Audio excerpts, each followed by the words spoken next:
Thanks for tuning in today. I'm Dr. Nick, the Incrementalist. Join me as I seek out the small incremental changes being applied in other industries that we can learn from and that can be applied in healthcare. Can these changes bring immediate value, but also add up to the big improvements and revolution we need in healthcare? Come along with me to explore the possibilities. My innovative guests from around the globe have used small incremental improvements to achieve their moonshot.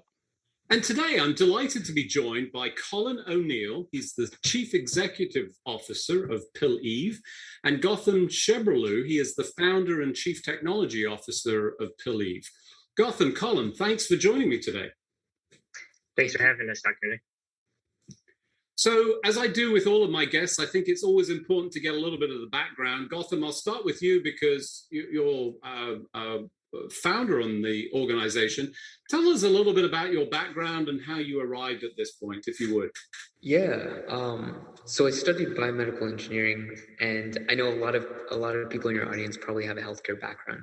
And personally, I actually didn't think about starting a company. I'm relatively young, and when I met my co-founder, Yusuf Albanawi, we ended up meeting on the point of our own personal experiences with substance abuse, and that's either personally or with our family.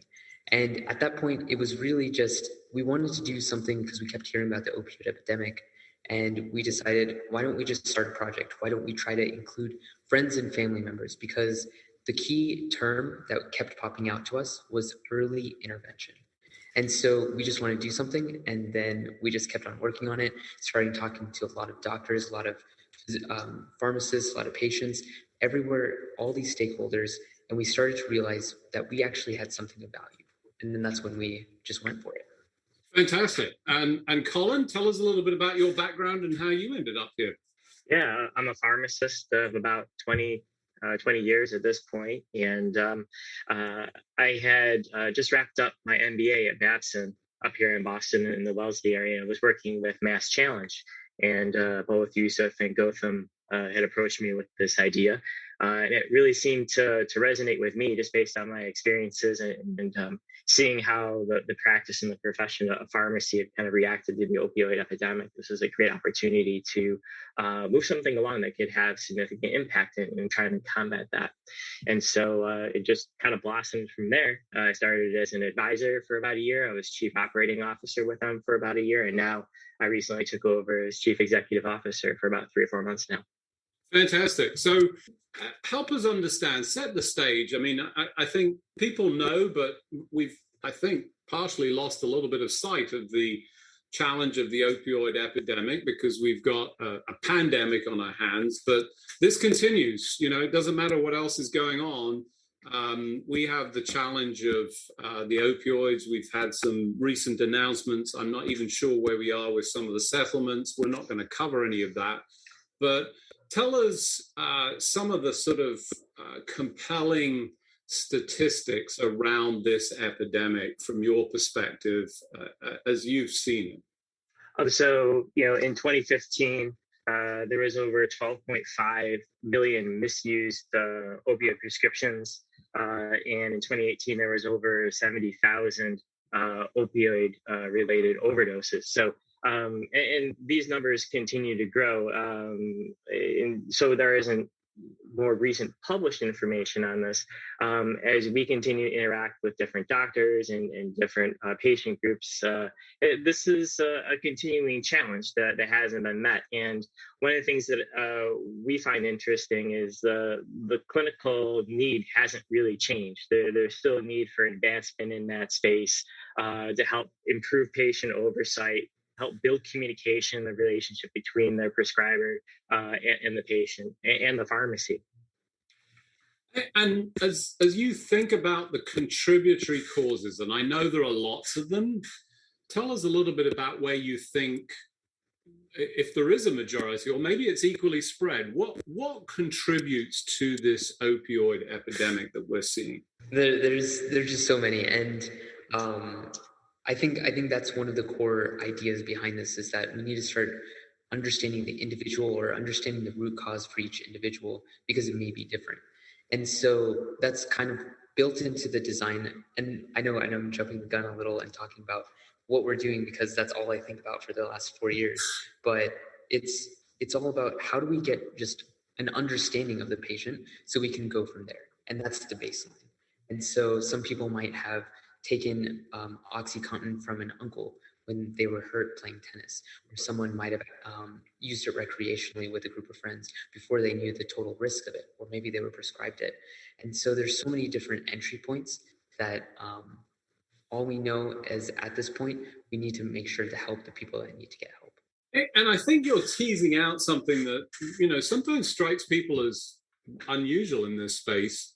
There's a significant proportion of people that are not buying or getting these drugs illegally, so to speak. And by that, I mean, they're not going and buying it across, some street corner or that process. It's coming through what I would call regular channels. Is that true? Exactly. And that's, it's a little bit of a mix here, because there's this data that we have, because of course the data is not going to be perfect. It's going to be usually from the National Survey of Drug Use. And so it's going to be a little bit subjective and it won't hit every single marker. But we actually do see that a majority of people who end up abusing heroin later in life, they actually start off with the prescription pills, but they also, a majority of that proportion actually get it from beg, borrowing, and stealing. So in a sense, it may not be illegal, but sometimes it's not perfectly legal. Interesting. So what you're saying is beg, borrow, and steal is the on-ramp to some pretty significant challenges for individuals around opioids and abuse of drugs. Exactly, because we, from our understanding of the problem, the biggest source of extra pills in the community is diversion. And so it's people who have legally obtained prescriptions, and then those pills somehow get out into the community. Yep. And that's something that's kind of lost in the narrative about the opioid epidemic. So, Collin, you've practiced as a pharmacist. You've obviously been, knee deep in this, knee deep in pills, let's call it. Tell us a little bit about your experiences on the front line. What did you see?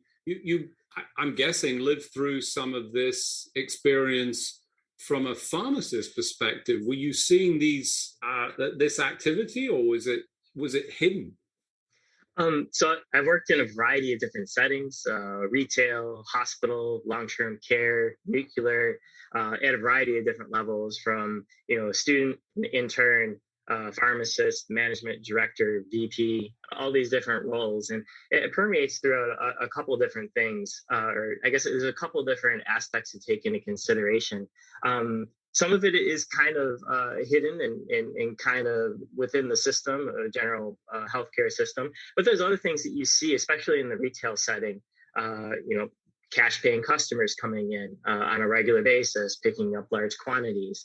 And so, being able to identify those patients, connecting with those doctors, and then within the pharmacy industry itself, being able to alert, authorities as to, things that you might think would be illegal activities like fake prescriptions and things like that. So these are things these aren't hidden things. These are things that are out in the open, and I think remain out in the open, but are kind of swept to the side. In some cases, I think it's business oriented.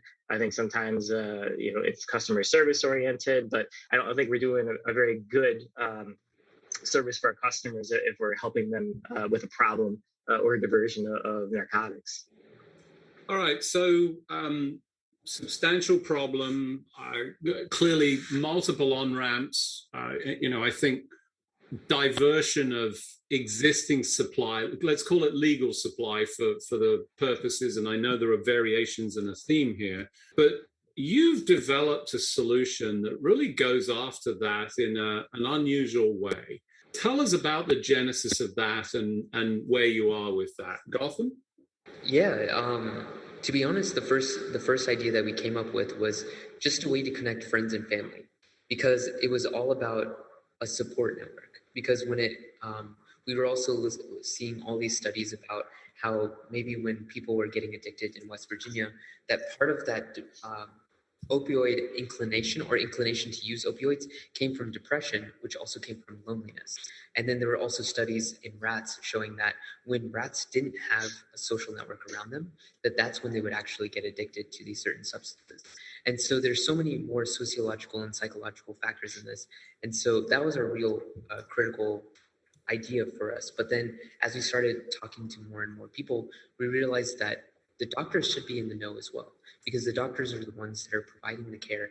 And if we can just understand exactly how patients are using their medications, we can definitely intervene as early as possible. And then, of course, on the side benefit of that, of what you're just mentioning with diversion, that if we know exactly where those pills are going, then we know where they're also not going. And so they're not going into the community, which I believe is, at the end of the day, the most important part.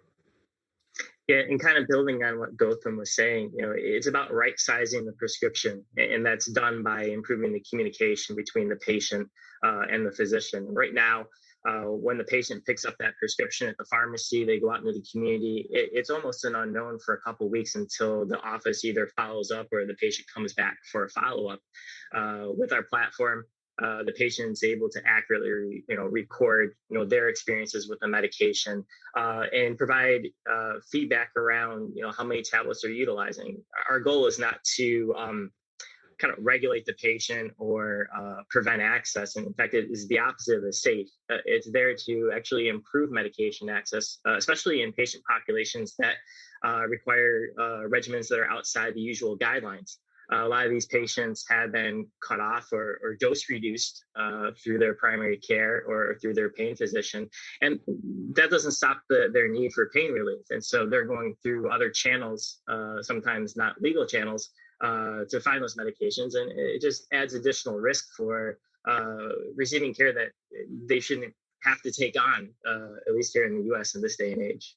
So for those of you just joining, this week I'm joined by Collin O'Neill, the Chief Executive Officer of Pilleve, and Gautam Chebrolu, the founder and CTO of Pilleve. We were just talking about their device. We'll include that in the show post that goes out, but it's focused on impacting that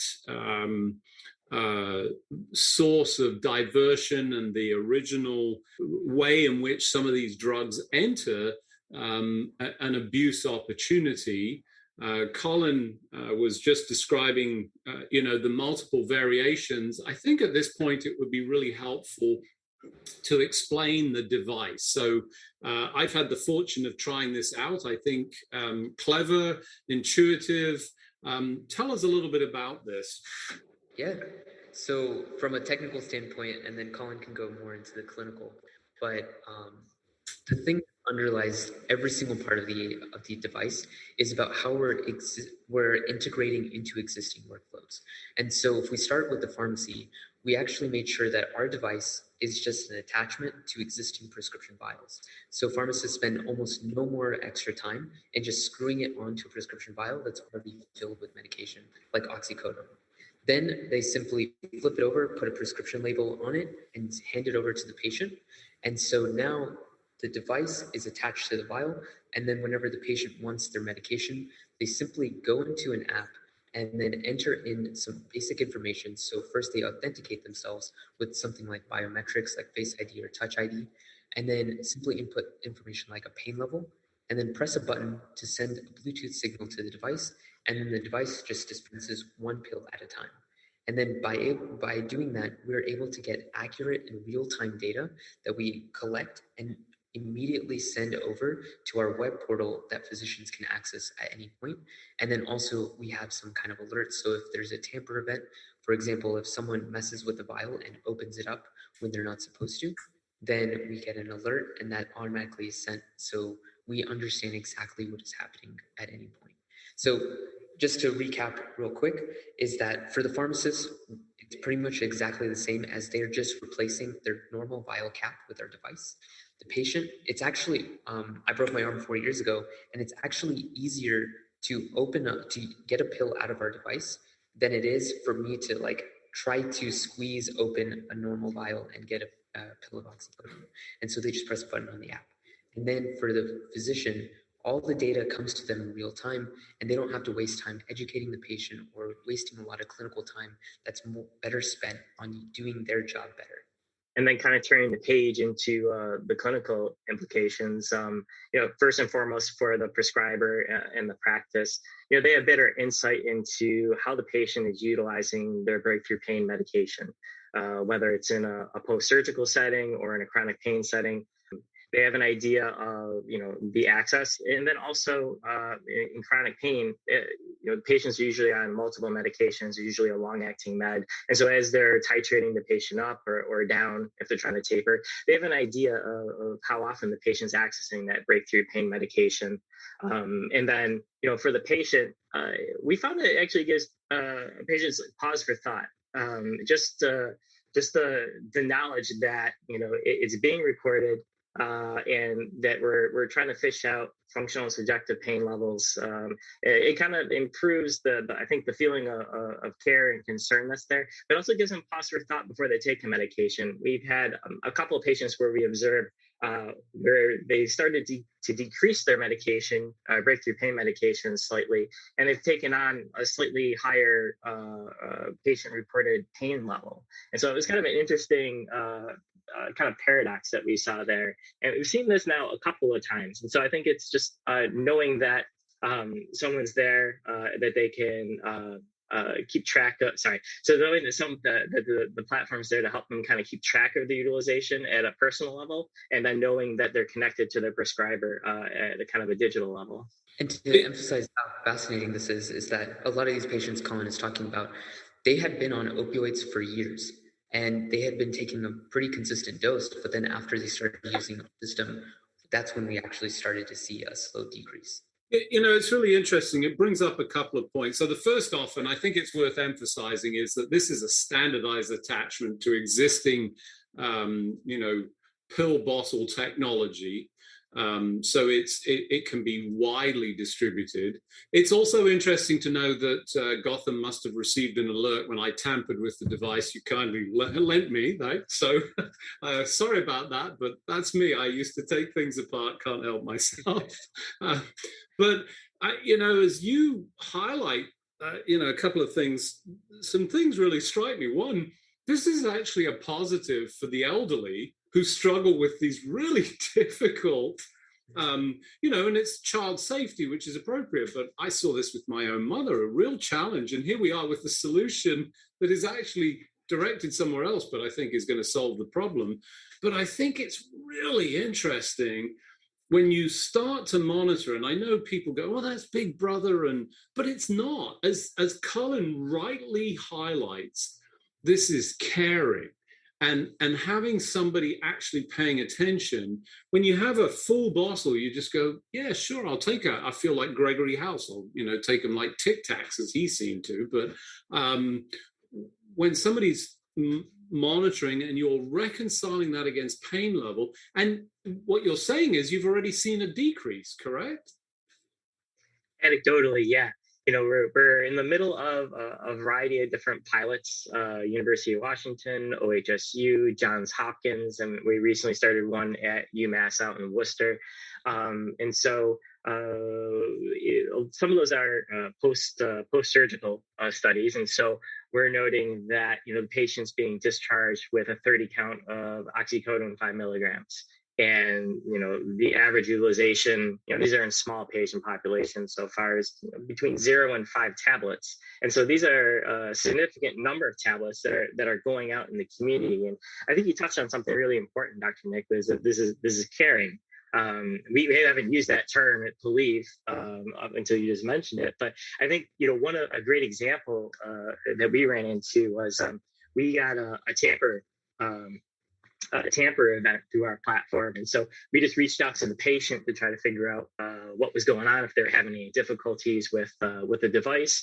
And she had said that the device wasn't with her, that it was at home. And so but she also said that her daughter was home. And so it kind of put a red flag up to have that discussion at home about, the medication and who was taking it, and kind of dig into that a little bit more. And so there's all sorts of things that we kind of stumble on. It's still very early. We're still ironing out a lot of wrinkles and discovering a lot of things in what areas, this technology can benefit the patient and the prescriber the most. But we keep stumbling into things like that. And it's just an area that's been stagnant in pharmacy, delivery of pharmaceutical care for quite a while. And medication adherence really hasn't moved ahead despite a lot of great efforts out there. I think this is another angle of approach that maybe we can get some traction and jump things forward a little bit. And that's why I'm really passionate about being part of Pilleve and continue to invest time and energy here. That's the last couple of feet. It's, from hand to mouth that we've just not had. And, there's been other solutions around this. And you still don't know if they took it out and took it, but you at least know that they dispensed it, which, we know 50% of medications don't even get filled, let alone taken, that are prescribed. And, I'm basing my clinical decisions upon 50% people taking. So, extraordinary value. So let's talk, we've got a little bit of time. What are the sort of economics of this? How do we get this so that it's widely available? It's, probably not going to be on everything, but, where it makes sense, how's that going to work? And what's the future hold? Yeah. We continue to build our book of business. The model is pretty straightforward. The device is currently $50 for the device, and there's a subscription service for the clinic to access data for $20 a month. And there are a bevy of remote patient monitoring codes that are out there that can be leveraged. And so I actually just ran some ROI numbers this week. And if a patient were if a clinic were to use this with just one patient, we think it's between $1,200 and $1,300 that they can recover after internal labor and cost of the device and cost of the subscription. And so there's a pretty good return on investment that's in there as well, alongside the clinical value of just having better oversight and better knowledge of what's going on with the patient. So clear economic value that presents I guess an easy decision for people to think about. Gautam, in the last few minutes, where do you think this could go? What are the opportunities?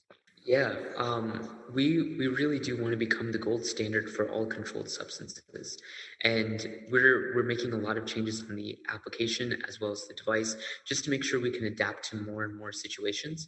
Because I think at the end of the day, it could be a tool to do patient engagement and to make sure that we're understanding, like we keep going back to it, being a caring platform of understanding. And one quick story that I'll say, because I'm really customer service, and it's all about trusting the patient and building that trust between the patient and the physician.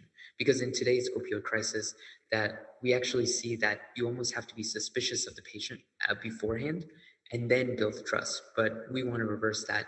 And so we also think, looking forward on the horizon, that things like benzodiazepines and Adderall and methamphetamines, those are the next epidemics that are going to happen. And we're not paying attention to them, but they're already happening right now. And so we are always keeping our ear out for those. And yeah. So I think, truly fascinating. And I would take that and say, gosh, not just controlled substances. I think there's real value to this. I think you can see the economic benefits, literally just of knowing. I mean, from a caring standpoint, but also from economics. Why bother prescribing something? Why fill it if you're not going to take it? We don't want to. We see all this automated refill in the industry that is driven by economics and say, if I refill it, I get paid because I'm in the pharmacy benefit management, all of those things that I think will drive additional opportunity. It's giving easier access. It's giving a caring sense around this that, starts to focus. And as you pointed out with the rats, people that are lonely and don't have any friends around them are increasingly at risk. And guess what happened in the pandemic? We saw that extensively. So there's huge opportunity for this, for what is, I think, just quite frankly, brilliant design to allow for a capability to use it in different settings, different utility. And I love that story. I know whoever that individual was is eternally grateful to discover that, something is going on at home that they would not have known about. So already one life that's prevented, or at least you've got an opportunity to play intervention. This is an exciting story. I'm glad to be here at the beginning with it, with you at the beginning of it. Just grateful you were able to make the time and indeed hand me a device. I'm just sorry you didn't fill it with M&Ms instead of real drugs, but that's okay. Unfortunately, as usual, we've run out of time, but exciting journey. Glad to be here with you. Thanks very much for joining me. Thanks for joining me today. Do you have any better ideas, or have you found a small incremental change that's brought about a big improvement in your world? Let's continue the conversation on our hashtag, The Incrementalist, or share with me at Dr. Nick1 on Twitter. You can find more information about the show on our program page at healthcarenowradio.com, and tune in next time to hear my discussions with leaders and innovators from around the globe who've revolutionized their space by using small incremental improvements to achieve their moonshot. I'm Dr. Nick, the Incrementalist, and I'm starting a revolution through evolution.